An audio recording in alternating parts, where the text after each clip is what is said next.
திமுக ஆட்சியில பட்டியலின மக்களுக்கு என்னென்ன நன்மை செஞ்சிருக்காங்க? நன்மைகள் அதாவதுங்க பல நன்மைகள் செஞ்சிருக்காங்க. அதை நம்ம வந்து உடனே அதை நம்ம மறுத்துறது இல்லை.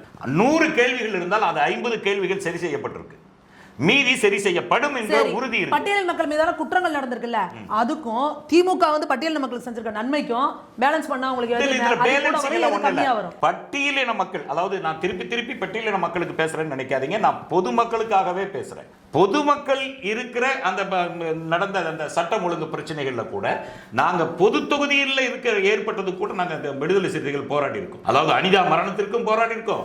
இதே ட்ரெயின்ல வந்து 4 வெட்டர் வேலை வச்சுட்டு ஒரு வட இந்தியனை கொல்லும் போது நாங்க போராடி இருக்கோம். அது அந்த இது இல்ல. அனிதா மரணத்துக்கு போராடினீங்க. இப்ப கிருஷ்ணகிரியில 2.5 வயது குழந்தை, பச்சை குழந்தைய ஒரு திமுக நிர்வாகி பாலியல் துன்புறுத்தல் கொடுத்து கொண்டிருக்கிறாரு. அதுக்கே நீங்க குரல் எழுப்பல. அதை நம்ம அதாவது இணையதளம் முழுவதும் தலைவரும் கூட இது ஒரு கொடூரம், பாதிக்கப்பட்டவன் அதாவது பாதிப்புக்கு உள்ளாக்கப்பட்டவன் எவனாக இருந்தாலும் அவனை தண்டிக்க வேண்டும் சொல்றோம்.